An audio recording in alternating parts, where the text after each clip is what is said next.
Dikatakan oleh Syekh Abdul Aziz bin Baz rahimahullah ta'ala bahwa ada zakatil lati aujabahallahu lahu subhanahu ala in'amihi wa muwasati li ikhwanihim al mahawij wa huwa subhanahu a'tal katsira wa lam yatlub illal qalila. Sesungguhnya zakat yang ditunaikan oleh seorang hamba itu adalah sebagai bentuk syukur atas nikmat yang Allah karuniakan dan sebagai bentuk tolong menolong kepada orang-orang yang membutuhkan pertolongan. Dan beliau katakan di sini wa huwa subhanahu, Allah subhanahu wa ta'ala a'tal katsira, memberi harta yang sangat melimpah, memberi harta yang sangat melimpah. Misalnya kalau sapi itu 30 ekor kan ya, sapi zakat itu kan 30 ekor sapi. 30 ekor sapi kalau harga satu sapi berapa Pak? Sapi 20 juta ya. Satu sapi 20 juta berarti 30 ekor 600 juta. Itu zakatnya satu ekor sapi yang usia setahun misalnya. Kan sedikit sekali. Harga misalnya diberi rizki oleh Allah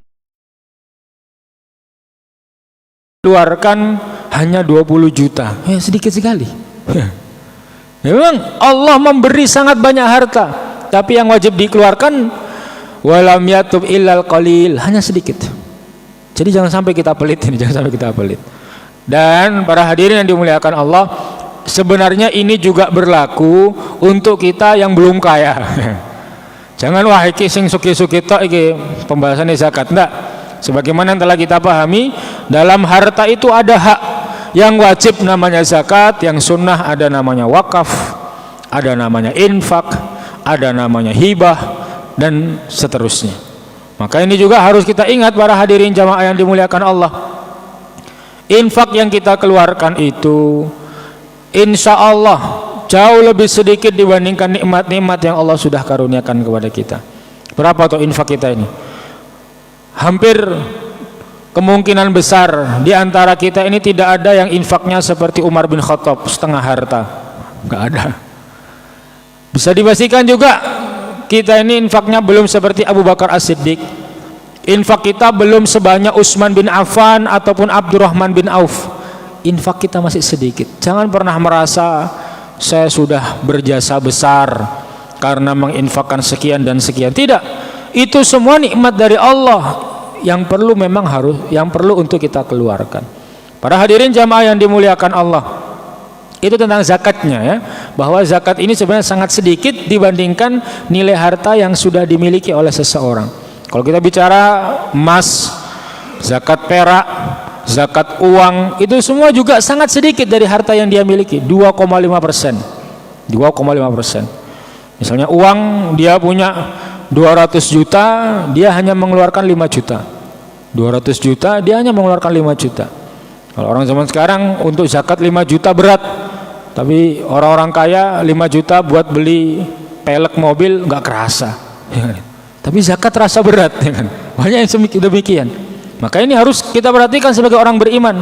Mana prioritas kita dalam menggunakan harta kita sebagai bentuk titipan Allah Subhanahu wa taala. Para hadirin jamaah yang dimuliakan Allah, firman Allah pertama yang disebutkan di sini adalah firman Allah dalam surat Ali Imran ayat 180.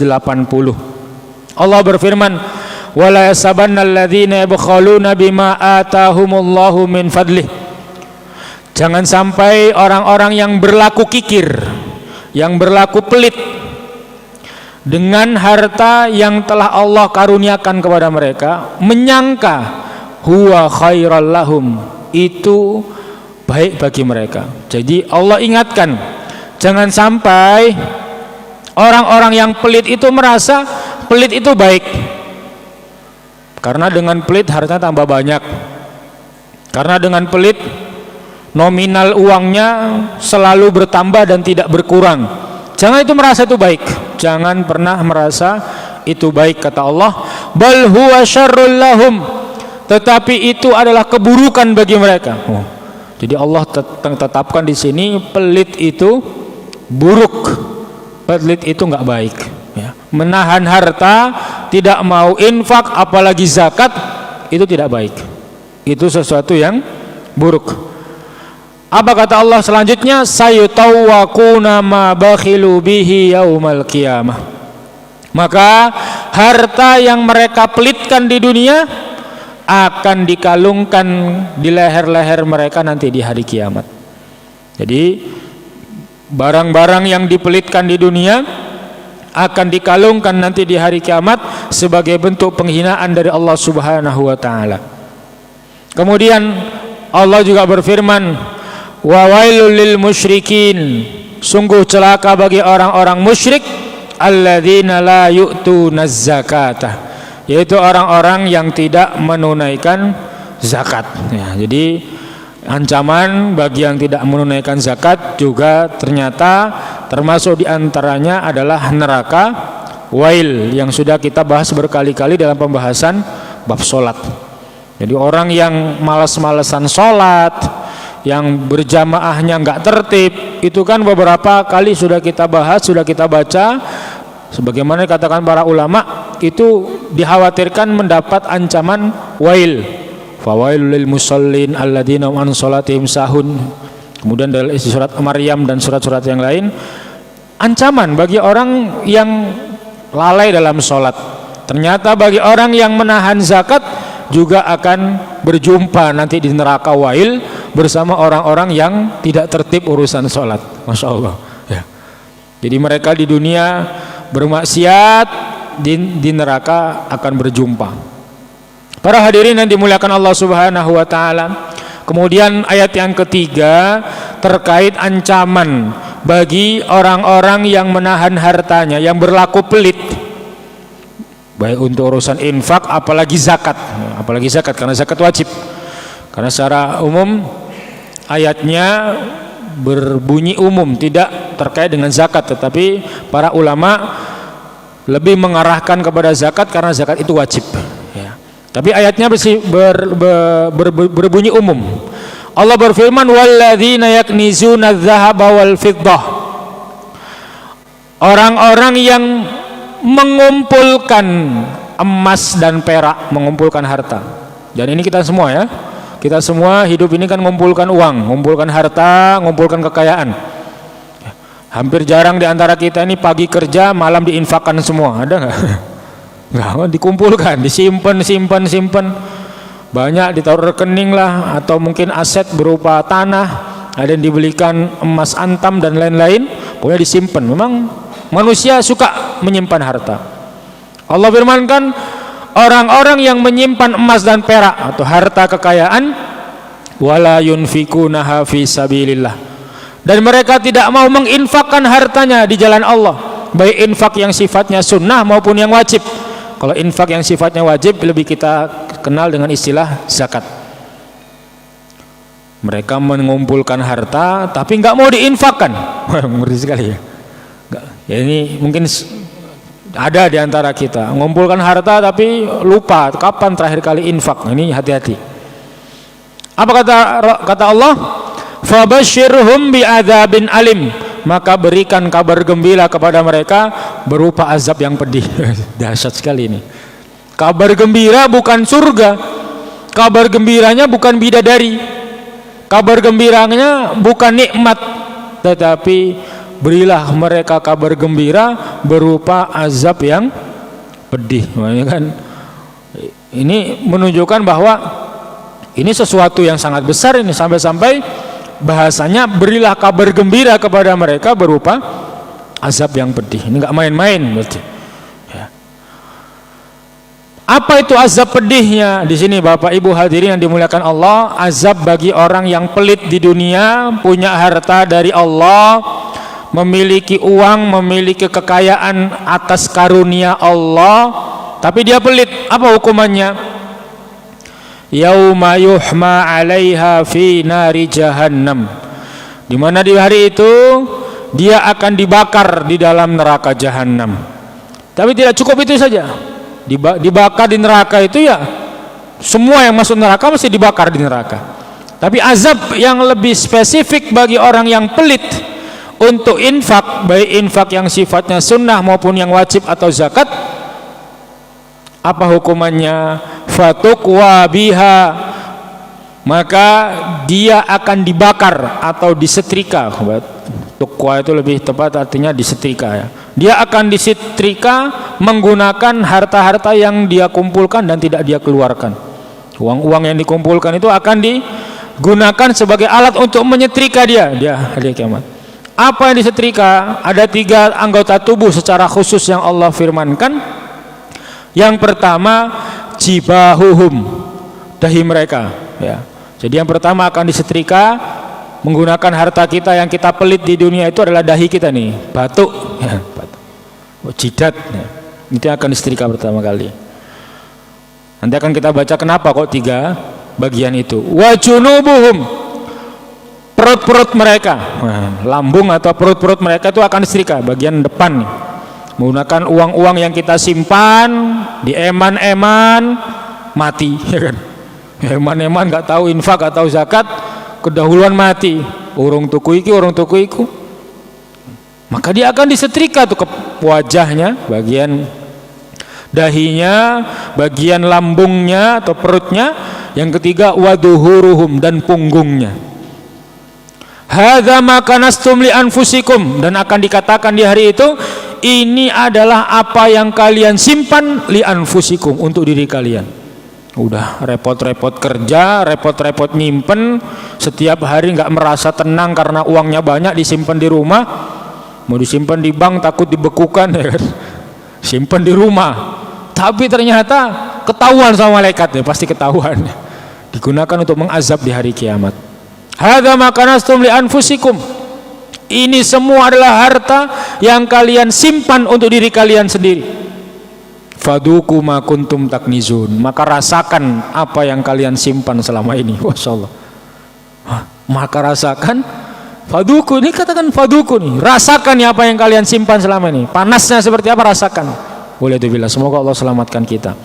Para hadirin yang dimuliakan Allah Subhanahu wa taala, terkait dengan ayat itu dari Ibnu Mas'ud radhiyallahu anhu, beliau menyampaikan tentang firman Allah di surat At-Taubah ayat 35 tadi. Beliau berkata, la yudau dinarun ala dinarin wala dirhamun ala dirhamin. Jadi nanti di hari kiamat itu harta-harta yang gak dizakatkan, harta-harta yang gak diinfakkan, yang pelit orangnya, itu tidak ditumpuk begitu saja. Jadi misalnya punya emas atau punya uang banyak, itu tidak ditumpuk. Karena dulu bentuknya emas perak, maka mudah membayangkan untuk nyetrika orang itu mudah. Kalau sekarang uang dibakar aja habis ya. Ala kulli hal, harta itu tidak ditumpuk, tetapi apa? Kata Ibnu Mas'ud, walakin yusa'u jildahu hatta yudau kullu dinarin wa dirhamin ala hiddatihi. Tetapi kulitnya itu akan diluaskan sehingga harta-harta yang dia simpan di dunia itu bisa diletakkan satu persatu di kulitnya itu. Masya Allah. Fa in qila, kemudian jika ditanyakan, lima khussal jibahu wal junubu wad duhuru bil kai, kenapa yang jelas-jelas disebutkan di dalam ayat yang disetrika itu jidatnya, kenapa yang disetrika itu perutnya dan punggungnya? Beliau mengatakan, li'annal ghaniya al-bakhila, karena orang kaya yang pelit. Masya Allah, ini orang kaya yang pelit. Idza ra'al faqir, jika dia melihat orang fakir, apa kata Ibnu Mas'ud? Abasa wajahuhu wa zawama baina ainaihi, maka wajahnya itu akan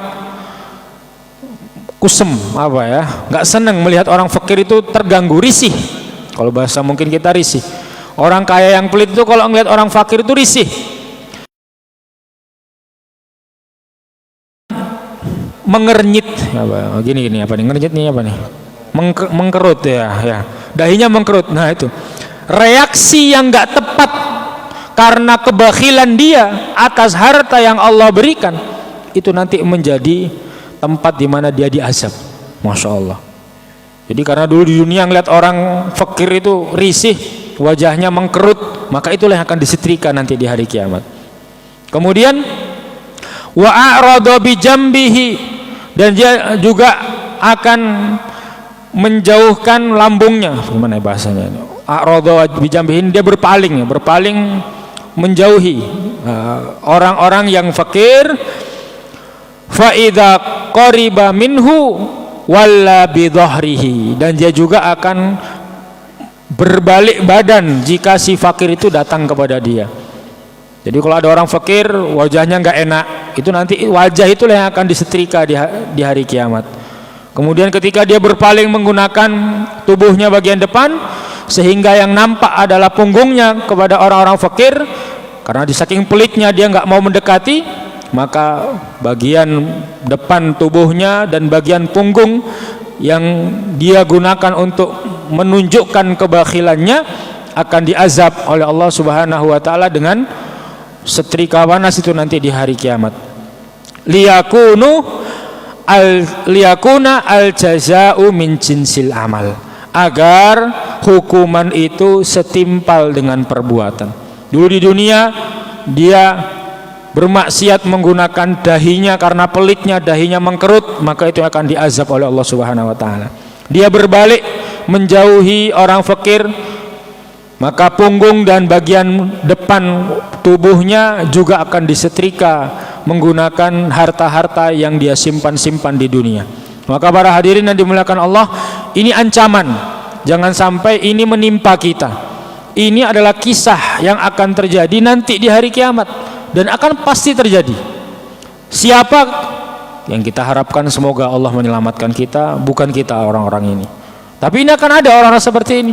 Mereka pelit di dunia, menyimpan harta, eman. Buat anak, buat cucu, buat cicit. Wah, belum tentu padahal. Ya, Masya Allah, walhamdulillah. Jadi semoga Allah menyelamatkan kita dari sifat bakhil, sifat pelit. Karena ancamannya jelas, bisa kita baca di dalam surat At-Taubah ayat 34 dan 35. Para hadirin yang dimuliakan Allah Subhanahu wa taala, kemudian juga ada hadis panjang tentang hukuman bagi orang-orang yang pelit mengeluarkan zakat berupa untanya, zakat berupa kambingnya, zakat berupa sapinya, juga disebutkan oleh Rasulullah secara panjang. Intinya semua yang dia pelitkan ketika di dunia akan menjadi wasilah azab dia nanti di hari kiamat. Nah, jadi ini perhatian bagi kita. Kita mungkin lelah mencari harta itu, tetapi ingat bahwa semua harta yang kita miliki itu titipan Allah. Jangan sampai kita pelit mengeluarkannya di jalan Allah, jangan sampai. Kalau untuk kebaikan, untuk Islam, silakan sisihkan sebagian harta kita. Tidak harus banyak, tapi kita usahakan harus selalu ada yang kita sisihkan, meskipun sedikit. Kita jatah, pokoknya setiap gajian ya keluarkan berapa persen, 2,5%, nggak apa, kita ikhtiari, kita biasakan agar ketika sudah jadi kaya misalnya udah terbiasa, ya kan? Jangan dari ketika belum kaya nggak terbiasa, udah kaya langsung pelit itu. Berat melihat masa ngeluarin harta 5 juta, nggak bisa. Ngeluarin harta 2 juta, keberatan. Jadi ini harus kita perhatikan. Kemudian Rasulullah Shallallahu Alaihi Wasallam beliau bersabda tentang 3 golongan yang akan pertama kali masuk ke dalam neraka. Ada 3 golongan yang pertama kali akan masuk ke dalam neraka. Hadis ini diriwayatkan oleh Imam Ahmad di dalam musnadnya. Rasulullah Shallallahu Alaihi Wasallam bersabda, "Awalu salasatin yadkhulunan nara." Ada 3 golongan yang pertama kali masuk ke dalam neraka. Siapa itu yang pertama? Amirun musallitun, pemimpin yang diktator, pemimpin yang semena-mena. Ini yang pertama kali masuk neraka ini. Hati-hati ini. Nah, jadi kalau bisa nggak usah nyalon-nyalon lah sampean, kalau nggak yakin bisa adil ya. Kalau pengen nyalon gara-gara kepingin ini kepingin itu yang sifatnya duniawi, udah diempet aja. Ya, nggak usah diteruskan. Tapi kalau memang yakin bisa membawa keadilan, silakan nyalon RT. RT ada calonan nggak ya? Nggak ada ya? Ada ya? Ya silakan, nggak apa. Kalau insya Allah kalau saya jadi RT, maka musola di komplek ini akan ramai, ya silakan nyalon, nggak apa-apa. Tapi kalau pengen jadi RT agar orang-orang kenal sebagai Pak RT, ya gitu tok, gak usah nyalon. Karena orang-orang yang menjadi pemimpin tapi tidak adil, yang bersikap semena-mena, maka dia termasuk dari golongan yang pertama kali masuk neraka. Waliyadzubillah. Semoga Allah selamatkan kita. Kemudian yang kedua, yang pertama kali masuk neraka kata Rasulullah adalah wadu sarwatin min malin la yuaddi haqqallahi ta'ala min malihi. Orang yang memiliki banyak harta tetapi dia tidak menunaikan hak Allah atas harta yang dia miliki. Ada hartanya tapi nggak pernah infak. Banyak hartanya tapi nggak pernah zakat. Nah, orang seperti ini termasuk golongan yang awal-awal masuk neraka. Ngawiti ya, as-sabiqunal awalun, masuk neraka. Tapi jauh bahaya nih. Pelit itu sifat dasar manusia, memang pelit. Eman-eman itu biasa. Tapi Islam mengajarkan jangan sampai eman-eman yang kamu miliki itu menghalangi kamu dari kebaikan yang lebih besar, kan gitu. Jadi ini harus kita usahakan, karena golongan kedua yang pertama kali masuk ke dalam neraka adalah orang-orang yang memiliki banyak harta tapi dia tidak menunaikan hak Allah, baik yang sifatnya sunnah berupa infak, wakaf, ataupun yang lain-lain. Ditahan terus hartanya, digenggam terus sampai mati, akhirnya ya tetap ucul, nggak mungkin digenggam terus.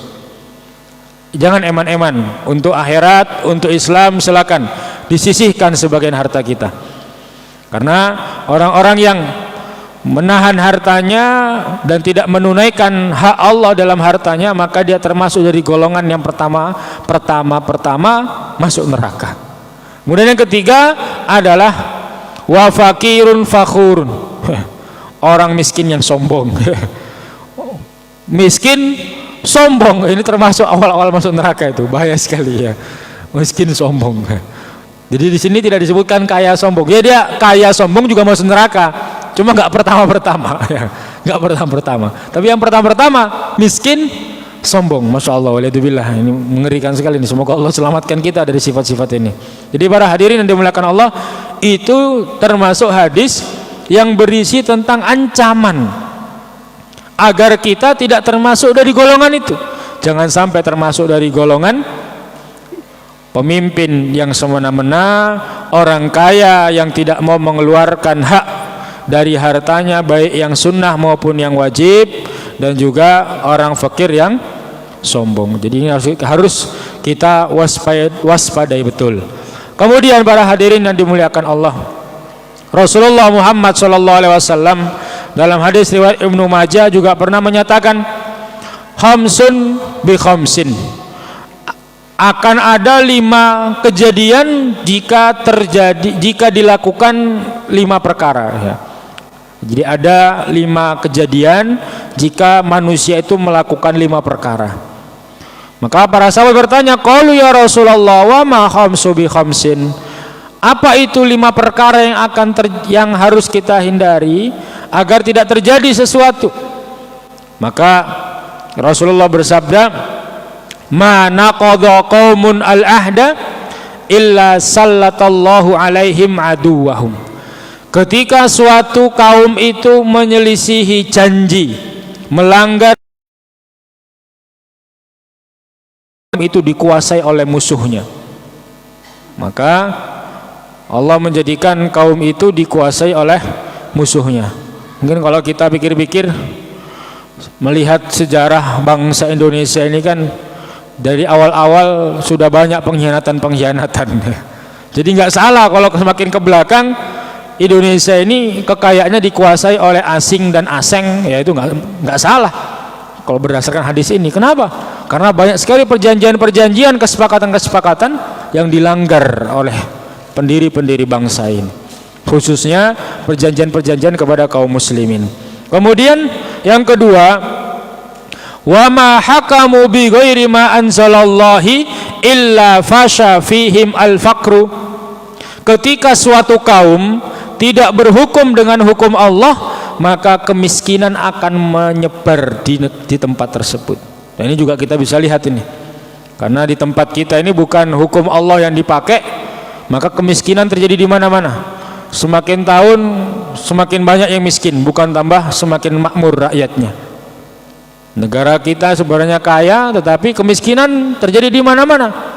Mungkin salah satu sebabnya jika kita mengaca kepada agama kita adalah hukum Allah yang ditinggalkan. Kemudian yang ketiga, wa ma dhaharat fihim al-fahishatu illa fasha fihim al-mautu. Jika fahisyah, perbuatan keji sudah menyebar luas di antara suatu kaum, maka kematian juga akan banyak di antara mereka. Bisa kita lihatlah. Kalau mungkin konteks yang real di zaman kita, penyakit-penyakit yang tidak ada obatnya, sampai sekarang belum ditemukan obatnya, kayak HIV dan penyakit-penyakit yang lain, itu kan disebabkan oleh perbuatan-perbuatan maksiat yang sifatnya fahisyah, keji, sehingga kematian-kematian itu terjadi di banyak tempat. Kemudian yang keempat, wala taffafu al-mikyala wal mizana illa muni'un nabata wa ukhidu bis-sinin. Dan ketika suatu kaum itu berbuat curang dalam timbangan, takaran dan timbangan, curang ya. Dulu kabarnya di TPI ada, tapi udah berkurang ya. Karena semua orang udah bawa timbangan masing-masing sendiri ya. Dulu banyak katanya ya, kami juga nggak ngikutin realnya. Jika itu terjadi, banyak orang yang berbuat curang terkait dengan timbangan dan takaran, maka tumbuh-tumbuhan itu akan ditahan oleh Allah Subhanahu wa taala. Orang tidak bisa lagi panen raya, itu udah jarang sekali kita dengar kata-kata panen raya. Panen jagung raya, panen besar-besaran, jarang sekali. Padahal bibitnya mahal ini dan lain sebagainya. Ternyata juga panennya tidak seperti panen di zaman dulu. Ya karena banyak terjadi ini taffafu al-mikyal wal mizan. Lalu yang kelima kata Rasulullah, wala mana'uz zakata illa hubisa anhum al-qatar. Ketika kaum itu banyak yang menahan zakat, maka hujan akan ditahan dari mereka. Dan sepertinya karena di daerah kita ini sering hujan ya, berarti orang-orang kaya di sekitar sini rajin bayar zakat ya. Usutanya seperti itu ya. Allah alam bisawab. Para hadirin yang dimuliakan Allah, ala kulli hal, dari apa yang kita baca berupa firman-firman Allah maupun hadis-hadis Rasulullah, semuanya menunjukkan bahwa sifat bakhil, sifat pelit atas harta yang Allah titipkan itu akan mengundang azab Allah Subhanahu wa taala. Baik itu yang sifatnya sunnah maupun yang sifatnya wajib, apalagi itu semua hal yang tidak tepat untuk dilakukan kita sebagai seorang muslim. Kita mungkin belum kaya, tetapi jangan sampai kita memiliki sifat bakhil. Berbagi, keluarkan sebagian harta dari apa yang dikaruniakan oleh Allah Subhanahu wa taala. Jangan kita simpan-simpan sampai akhirnya kita meninggal dunia dan masih memiliki simpanan harta. Itu akan sangat memalukan sekali di sisi Allah Subhanahu wa taala. Jika ternyata apa yang Allah karuniakan tidak kita keluarkan sebagiannya untuk menolong agama Allah, untuk menolong hamba-hamba Allah Subhanahu wa ta'ala. Itu yang bisa kami sampaikan pada kesempatan di malam hari ini. Semoga Allah melembutkan hati kita sehingga tidak lagi memperturutkan kebakhilan, sehingga kita bisa lebih mudah untuk menginfakkan harta, terlebih yang banyak hartanya semoga Allah mudahkan untuk menzakatkan hartanya. Karena siapapun yang menahan hartanya, yakni zun, menyimpan-nyimpan eman-eman dengan harta, tidak dia infakkan, tidak dia zakatkan, maka harta itu digunakan untuk mengazab dia nanti di hari kiamat. Walhamdulillah, semoga Allah menyelamatkan kita semuanya. Aqulu qouli hadza wa astaghfirullah li wa lakum walisairil muslimina wal muslimati min kulli dhanbin fastaghfiruh innahu huwal ghafurur rahim. Sekian, assalamualaikum warahmatullahi wabarakatuh. Waalaikumsalam. Alhamdulillah telah disampaikan dosa besar yang kelima, yaitu wajibnya menunaikan zakat bagi kita semua, apalagi orang-orang yang sudah mampu dan orang yang banyak hartanya. Bagi Bapak dan Ibu yang mau bertanya, monggo, tapi kita break dulu untuk adzan Isya. Ada yang mau bertanya? Ada ya? Monggo adzan dulu.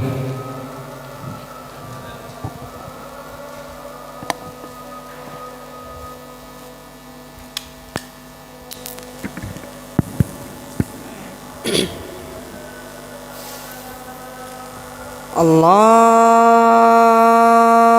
Akbar,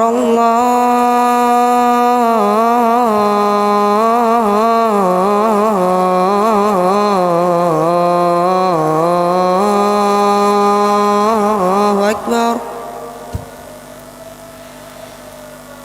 Allahu Akbar,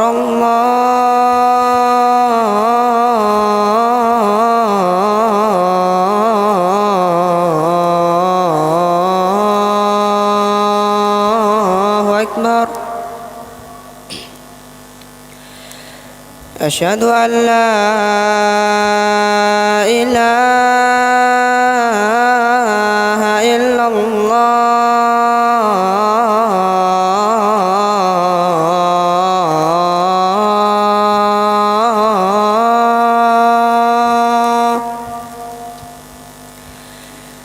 Asyhadu an la ilaha illallah.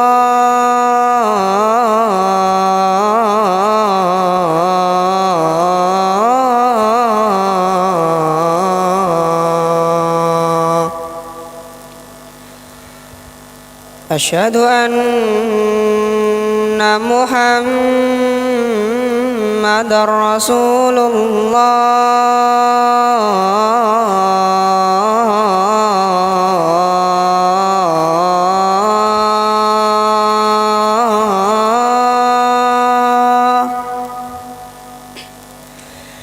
Asyhadu anna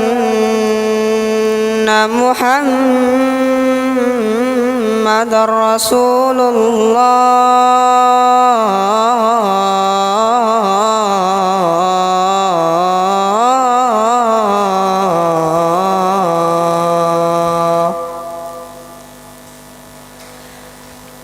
Hayya 'alas shalah.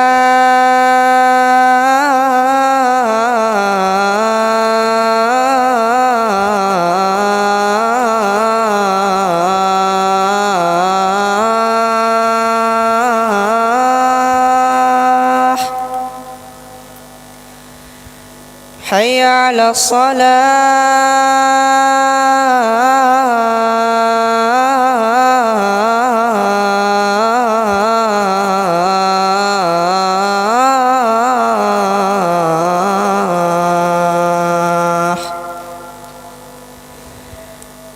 Hayya 'alal falah.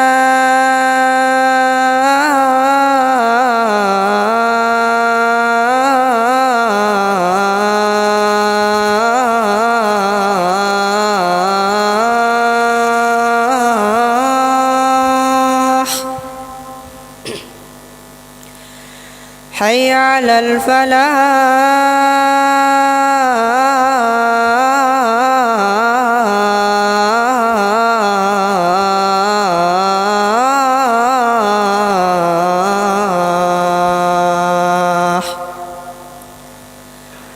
Allahu Akbar, Allahu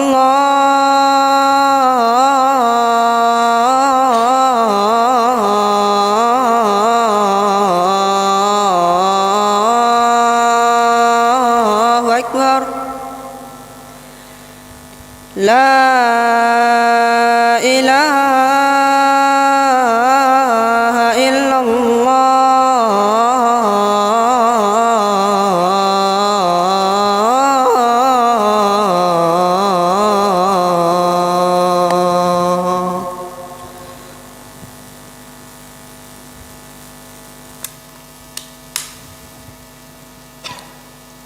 Monggo langsung saja.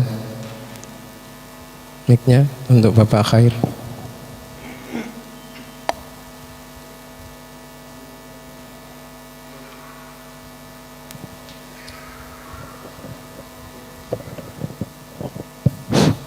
Assalamualaikum warahmatullahi wabarakatuh. Waalaikumsalam warahmatullahi wabarakatuh. Zakat tadi kan definisinya diambil dari orang yang kaya kemudian diberikan kepada orang yang miskin. Misalnya begini Tat, ini suatu contoh ini ya. Misalnya saya ini merantau di suatu daerah, pas daerah itu mayoritas non muslim atau kafir. Kemudian saya itu pas waktunya zakat, Tat. Bolehkah enggak? Boleh enggak, Tat? Zakat saya ini saya berikan kepada tetangga saya yang kafir tadi, Tat. Sekian. Assalamualaikum warahmatullahi wabarakatuh.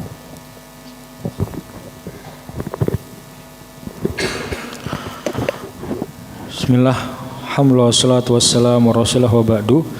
Pertanyaannya bagus terkait dengan harta zakat. Bolehkah kita memberikan harta zakat kepada orang kafir? Singkatnya kan seperti itu. Para hadirin yang dimuliakan Allah, terkait dengan pembahasan zakat, kita pernah membahas bahwa di dalam syariat kita harta zakat itu penerimanya sudah definitif ya, yaitu 8 golongan yang memang sudah Allah khususkan bagi mereka untuk menerima zakat. Dan sebagaimana yang disampaikan oleh para ulama, semuanya itu harus muslim ya, semuanya itu harus muslim, kecuali dalam pembahasan wal muallafati qulubuhum. Para muallaf itu sebagian ulama berpendapat boleh memberikan sebagian harta zakat ya, karena enggak semua harta zakat kepada orang yang masih kafir, tetapi sangat dimungkinkan kalau dikasih uang dia masuk Islam. Dan ada maslahat besar, biasanya itu kalau dalam pembahasan para ulama itu adalah malaul qaum, para pemuka kaum, kepala suku. Misalnya jenengan merantau tapi ke Baduy dalam misalnya, ya kan? Di Banten itu masih ada Baduy luar, Baduy dalam, masih agamanya belum muslim. Tapi kalau jenengan kaya raya kemudian berzakat, sebagian zakat ini diberikan kepada kepala suku di situ dan kemungkinan dia akan masuk Islam dari itu, maka sebagian ulama mengatakan boleh, tapi sebagian besar mengatakan tidak boleh. Jadi zakat itu memang syariat yang Allah turunkan untuk memakmurkan kaum muslimin. Jadi prioritas zakat itu adalah untuk orang-orang Islam, agar jangan sampai ada orang-orang Islam yang tersibukkan dengan harta karena kemiskinan sehingga tidak sempat ibadah. Itu intinya di situ. Jadi Allah itu menurunkan syariat agar semuanya kaum muslimin itu bisa beribadah dengan tenang, dengan nyaman, tanpa terlalu memikirkan harta. Karena kalau kita bahas pembahasan zakat di buku-buku para ulama itu yang tebal-tebal, salah satu yang pernah kami baca misalnya di kitab Al-Mughni Ibnu Qudamah, jadi zakat itu sampai diberikan untuk kebutuhan 1 tahun ke depan. Bayangkan ya, jadi orang fakir itu dikasih uang, dicukupi kehidupannya selama kebutuhan dia setahun ke depan.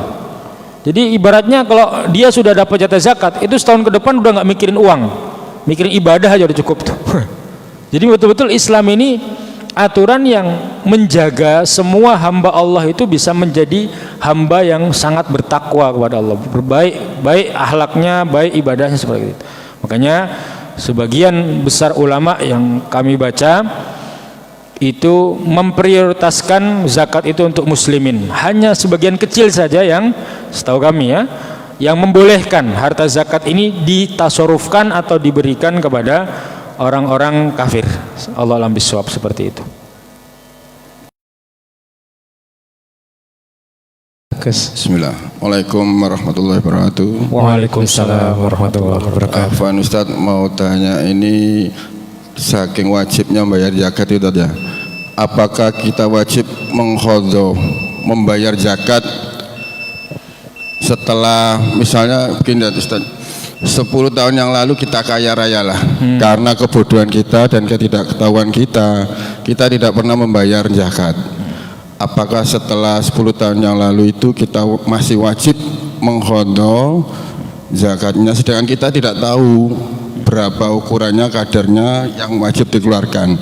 Setelah 20 tahun ada dua kondisi.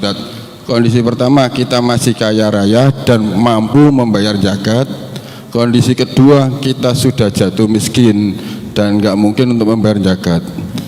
Begitu mawon, jazakumullah khairan. Bismillah, wassalatu wassalamu ala rasulillah wa ba'du. Ini pertanyaan juga yang sangat bagus. Dari apa yang kami pelajari di buku-buku fikih, bahwa kewajiban zakat ini tidak gugur dengan alasan lupa atau tidak tahu. Bahkan kewajiban ini akan terbawa sampai mati. Satu yang harus dibayarkan dari harta si mayit sebelum dibagikan kepada ahli waris adalah membayar hutang. Hutang itu nanti terbagi dua, ada hutang kepada Allah yang sifatnya ibadah, ada hutang kepada manusia yang sifatnya hutang manusiawi lah, atau yang lain-lain. Nah, hutang kepada Allah diantaranya itu ada yang bentuknya dimah, kemudian kafaroh, termasuk juga zakat. Jadi harta zakat yang sudah bertahun-tahun lalu itu sifatnya hutang. Maka ketika melihat kondisi selanjutnya setelah 10 tahun atau 20 tahun, misalnya dia ada di antara dua kondisi.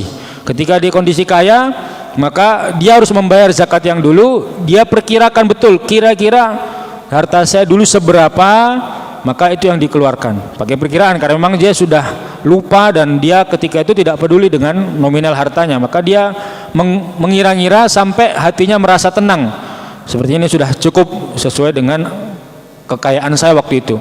Atau kondisi yang kedua, dia sudah jatuh miskin, maka ya tadi statusnya tetap hutang dan dia harus banyak bertobat kepada Allah, karena hutangnya kan sifatnya hutang kepada Allah, dan insya Allah Allah itu maha pengampun. Karena memang dia dulu tidak membayar zakat itu bukan karena sengaja, tapi karena belum punya ilmunya. Tapi statusnya tetap hutang kepada Allah dan itu harus dia bayar semampunya. Dan kalau memang belum bisa secara real dia membayar itu, ya sudah, banyak istighfar, banyak berdoa agar Allah mengampuni dosa-dosa dulu ketika dia kaya tidak membayar zakatnya. Dan insya Allah ketika dia taubat dengan sungguh-sungguh akan mendapatkan ampunan Allah. Seperti itu. Zakat itu utang. Jadi tidak bisa zakat itu gugur karena lupa, atau karena tidak tahu, atau karena malas, misalnya, nggak bisa. Itu kewajiban, sekali wajib ya harus ditunaikan. Karena dalam fikih sesuai dengan apa yang kami pelajari, bahkan ketika orang mati masih punya hutang zakat, maka sebelum harta itu dibagi kepada ahli waris, ditunaikan dulu hutang-hutang zakat yang pernah dia miliki. Allah a'lam bishawab. Iya. Allah a'lam. Masya Allah. Pak Fatahkan, monggo. Ya, assalamualaikum warahmatullahi wabarakatuh. Waalaikumsalam warahmatullahi Ustaz bahas tentang masalah hutang dan dimasukkan dalam kitab dosa-dosa besar. Kalau kita melihat orang-orang yang kaya, katakan orang itu mempunyai uang 600-an juta lebih, yang dizakatkan kan luar biasa banyaknya. Kadang kalau kita katakan sampai 30 juta, 20 juta untuk mengeluarkan kan agak berat orang itu, karena nominalnya besar seperti itu, padahal yang disisihkan masih banyak. Andai kata orang itu tetap mengeluarkan, tapi enggak sebesar yang semestinya dikeluarkan, apakah dia itu termasuk masih golong dosa besar? Dan juga Abu Bakar pernah memerangi orang yang nggak bayar zakat, tapi ini bayar tapi nggak seluruhnya gitu. Menurut takarannya, keyakinannya dia bahwa dia itu bayarnya cukup, padahal kalau taksiran hitung-hitungan persenannya dia tuh kurang. Gimana hukumnya seperti itu, Ustaz? Alhamdulillah, wassalatu wassalamu ala rasulillah wa ba'du. Ditanyakan tentang orang yang membayar zakat tapi belum sesuai dengan ketentuan syariat, maka sebagaimana yang tadi ya sisanya masih hutang itu. Sisanya masih hutang ya, karena bagaimanapun kewajiban zakat ini kewajiban yang Allah turunkan, yang kemaslahatannya itu untuk kaum muslimin yang lain ya. Karena zakat ini kan diberikan kepada kaum muslimin, makanya pendapat yang mengatakan zakat boleh ditasarufkan untuk masjid, untuk jadi zakat itu betul-betul pada orang. Lah, orang ini kan memang orang-orang yang secara syariat memang dia butuh. Sehingga ketika ada orang yang punya harta, kemudian dia menahan zakat dari hartanya, sejatinya dia itu menahan harta milik orang lain. Dan sudah kita bahas dulu di bab zakat, orang yang seperti itu akan menjadikan harta yang lebih banyak itu akan terkotori dengan harta yang tidak dia keluarkan. Karena memang tadi sudah kita bahas firman Allah, "Hud min amwalihim shadaqatan tutahhiruhum wa tuzakkihim biha." Harta zakat itu mensucikan. Kata Syekh Abdul Karim Al-Khudair mengatakan zakat itu tuhratun lil mali wa li sahibihi. Zakat itu membersihkan orangnya juga dibersihkan, hartanya juga dibersihkan. Jadi kalau ada harta yang 600 juta tadi, karena harusnya wajib zakatnya 30 juta ya. Tapi dia mengeluarkan misal 15 juta. Berarti yang 15 juta yang belum dia keluarkan ini akan menyebabkan harta yang 570 juta itu menjadi kotor, keberkahannya akan kurang. Itulah yang menjadikan banyak kenapa kita bisa melihat orang-orang kaya itu kaya terus jatuh miskin.